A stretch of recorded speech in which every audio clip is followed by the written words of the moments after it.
Hi friends, story ഇട്ട് പോവാം. നമ്മൾ ടൈറ്റിൽ മനസ്സിലായില്ലേ? ഉം.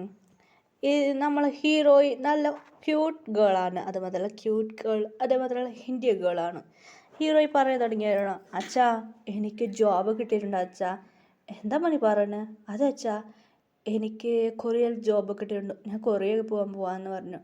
എന്താ പ്രിയ നീ പറയണേ? കൊറിയക്ക് പോയാൽ ഇവിടെ ജോബ് ഉണ്ടല്ലേ ഡാഡ്? അച്ഛാ, കൊറിയയിൽ പറഞ്ഞ നല്ല ശമ്പളമാണ്. എൻ്റെ ഫ്രണ്ട് അവിടേക്കാണ് ജോയിൻ ചെയ്തത്. എനിക്ക് പണം പറഞ്ഞാൽ നിറയെ പണം കിട്ടുന്ന അച്ഛാ. ഇവിടുന്ന് അച്ഛൻ പറയണൊക്കെ അച്ഛാ, അങ്ങനെയായിട്ട് ഒന്നും ചെയ്യാൻ പറ്റില്ല അച്ഛാ, പ്ലീസ് അച്ഛാ, ഞാൻ പോവാം എന്ന് പറഞ്ഞു. എന്തിനാ മണി ഇപ്പോൾ പോകുന്നത്? പണം പറഞ്ഞ അച്ഛൻ എനിക്ക് പഠിക്കാൻ വേണ്ടി കുറച്ച് കടമയിലുണ്ടല്ലോ അച്ഛാ, അതിനെ കൊണ്ട് അച്ഛാ ഞാൻ പോവാ അച്ഛാ എന്ന് പറഞ്ഞായിരുന്നു. അച്ഛന് സമ്മതിച്ചില്ലായിരുന്നു. അമ്മ പറയായിരുന്നു, മോളെ പറഞ്ഞേക്ക്, അത്ര ദൂരത്ത് എങ്ങനെ പോവാം? അങ്കിൾ എന്ന് പറഞ്ഞ ഒരു വോയിസ് കേട്ടു. ഹീറോയുടെ ഫ്രണ്ടായിരുന്നു കീർത്തി. അങ്കിൾ അവൾ മാത്രമല്ല പോകുന്നത്, ഞാനും പോവാം. പിന്നെ ഒരു വോയിസ് കേൾക്കണമെന്ന് ഹീറോയുടെ എന്നൊരു ഫ്രണ്ട്, അങ്കിളും എനിക്ക് അവിടെ തന്നെ ജോബ് കിട്ടിയിട്ടുണ്ട്.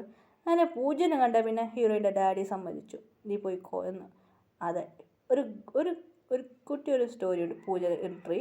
പൂജ ഒരു പൂജ ഫൈറ്റിൽ നല്ല ടാലൻറ്റ്. അതുകൊണ്ട് പൂജനെ നമ്മിത്ത് അയച്ചിരുന്നു, നീ പോയിക്കോമ്മ എന്ന്, പഠിക്കാൻ പോയിക്കോ എന്ന് പറഞ്ഞു. Okay uncle, thanks. ഞാൻ വരുന്നത് കൊണ്ട് നിങ്ങളല്ലേ വിളിച്ചത്? അതെ, എനിക്ക് നിന്നെ കുറച്ച് നന്നായിട്ട് അറിയും.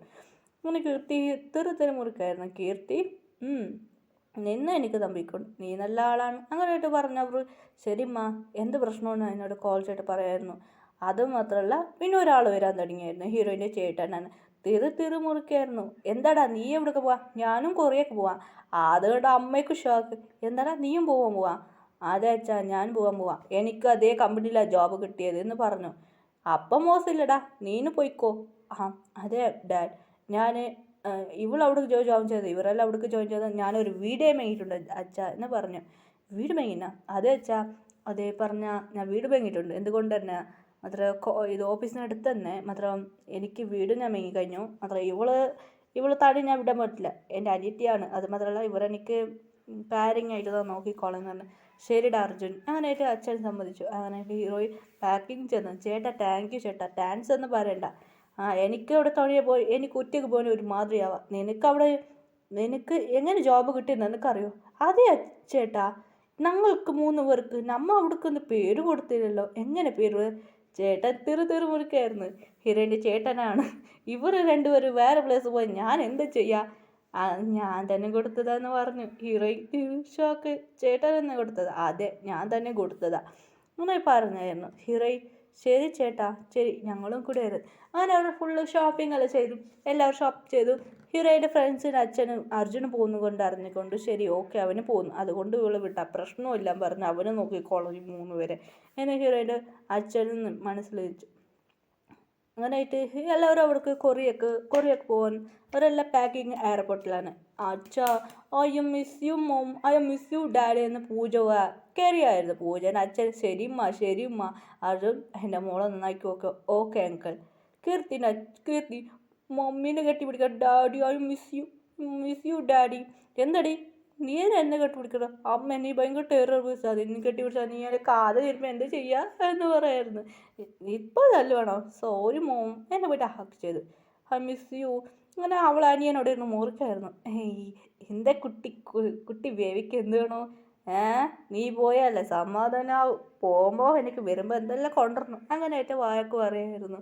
അവൾ അനിയനെന്ന് പറയായിരുന്നു. അതെ, പൂജൻ്റെ അനിയനും പൂജക്കും അനിയനും കീർത്തിക്കും അനിയനാണ് ഉള്ളത്.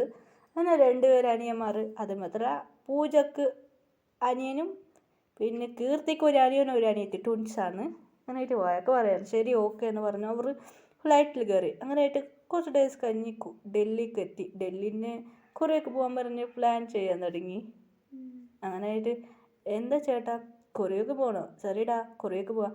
അങ്ങനെയായിട്ട് അവിടുന്ന് ഫ്ലൈറ്റ് കയറി കൊറിയക്ക് പോയി. അങ്ങനെ കൊറിയക്ക് എയർപോർട്ട് നന്നായിട്ട് 3 പേർക്ക് നന്നായിട്ട് വർക്ക്. അർജുൻ എത്തിയോ?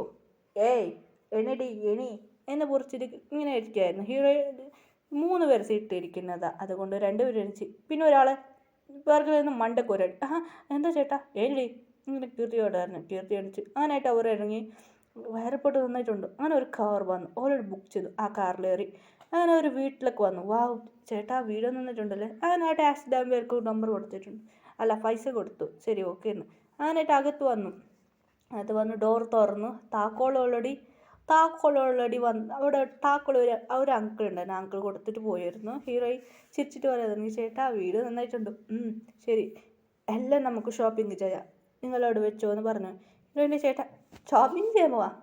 അതെ കാറും വാങ്ങിയായിരുന്നു, കാറിൻ്റെ കീയും വാങ്ങിയായിരുന്നു. അങ്ങനെ കാർ ഡ്രൈവ് അങ്ങനെ അവിടെ ലൈസൻസ് അതെല്ലാം ഓൾറെഡി വാങ്ങിയായിരുന്നു, ലൈസൻസ് ഓൾറെഡി ഉണ്ട്. അങ്ങനെ ഹീറോയിൻ്റെ ചേട്ടാ വണ്ടി ഡ്രൈവ് ചെയ്യാൻ തുടങ്ങി. അവരുടെ ഡ്രസ്സെല്ലാം ചേഞ്ചാക്കിയിട്ട് വന്നായിരുന്നു. എല്ലാം റെഡി ആയിട്ട് വന്നപ്പോൾ വീട്ടിൽ താവൂട്ടിക്ക് പോയി ഷോപ്പിംഗ് ചെയ്ത് തുടങ്ങിയായിരുന്നു. എവിടെ കിട്ടുന്നത് ഫിഷ്, അത് ഫിഷെല്ലാം വാങ്ങി. പൂജ പറയായിരുന്നു നമുക്ക് എന്തെല്ലാം സാധനം വേണം, എല്ലാ സാധനം വാങ്ങി. ഹീറോയിന് ചേട്ടാ പറയായിരുന്നു, എന്താടാ ഇതെല്ലാം സാധനം. ചേട്ടാ ഐസ്ക്രീം. എന്തിനാ ഐസ്ക്രീം? ചേട്ടാ നമുക്ക് ഐസ്ക്രീം വേണം. ഒരു പാവമായി നോക്കത്തിട്ട് ചെറിയ ഐസ്ക്രീം എടുത്തോ, പൈസ കാലിയാക്കട്ടമ്മ, നമുക്ക് കുറച്ച് നാൾ വേണം. ശരിയാ ചേട്ടാ. ഐസ്ക്രീം കുറച്ച് അങ്ങനെയായിട്ടുണ്ട്. അങ്ങനെ ഐസ്ക്രീം എടുത്തു. അങ്ങനെ എല്ലാ സാധനവും വാങ്ങി കഴിഞ്ഞു. അങ്ങനെയായിട്ട് എല്ലാവരും പോയിട്ട് നൈറ്റ് ഡിന്നറാക്കി ഫുഡ് ആക്കിയിട്ട് കഴിച്ചിട്ട് അവർ കിടന്നു ഉറങ്ങി. രാവിലെ ആയി. അവർക്ക് ഓഫീസ് പോകുന്നു. ലേറ്റ് ടൈമായി. അയ്യോ ഈ ടൈമിലല്ലേ പോകുന്നത്. അങ്ങനെ എന്നും ചേട്ടാ നീ ഇപ്പോൾ റെഡി ആയിക്കോ. ചേട്ടാ എത്ര മണിക്ക്? ഓഫീസ് സ്റ്റാർട്ട് ചെയ്യാൻ മുമ്പ് നിങ്ങളെല്ലാം റെഡി ആയിക്കോ. ചേട്ടാ റെഡി ആയിക്കോ. ഹീറോയി പോയിട്ട് എവിടെയെല്ലാം പോയിട്ട് റെഡി ആക്കിയിട്ട് വന്നു. ബെഡ്റൂമെല്ലാം ഉണ്ട്, നന്നായിട്ട് വലിയ റൂമാണ്. എല്ലാവർക്കും ഒരു റൂമിലാണ് ഉള്ളത്. ഹീറോയെല്ലാം റെഡി ആയിട്ട് ഡിന്നർ കഴിച്ചു. ഡിന്നർ ക്ലീൻ ചെയ്ത് കഴിഞ്ഞു. ശരി ഓക്കെ നമുക്ക് പോവാം. ഞാനായിട്ട് ഓഫീസൊക്കെ അവർ കാറിൽ പോകാൻ തുടങ്ങിയായിരുന്നു. ഓഫീസ് അടുത്താണ് പറഞ്ഞാൽ അങ്ങനെ ട്രാഫിക് ജാം ആവാൻ തുടങ്ങി. അയ്യോ ട്രാഫിക് ജാം എന്നായിട്ട് പറഞ്ഞു. ഇപ്പോൾ എന്താ ചെയ്യാൻ, വേറെ വഴിയില്ലേ എന്ന് പറഞ്ഞായിരുന്നു. ട്രാഫിക് ജാം അതിൽ രണ്ടുപേരും തല്ലുണ്ടാക്കിയായിരുന്നു. പോലീസ് പറയാൻ തുടങ്ങി, നിങ്ങൾ രണ്ടുപേർ തല്ലാക്കണ്ട, നിങ്ങൾ രണ്ടുപേരും അങ്ങോട്ട് പോയി തല്ലാക്കായിരുന്നു. അങ്ങനെ അവർ അങ്ങോട്ട് പോയി തല്ലാക്കാൻ തുടങ്ങി. അവരുടെ ട്രാഫിക് ജാം അവിടെ ഇതായി. അവർ ഗേൾ ഫ്രണ്ട് ബോയ് ഫ്രണ്ട് എന്ന് പറഞ്ഞ് അവർ വഴക്കുണ്ടാക്കിയായിരുന്നു. നിനക്ക് എന്നിട്ടാടാ അവൾ എടാ പോടി.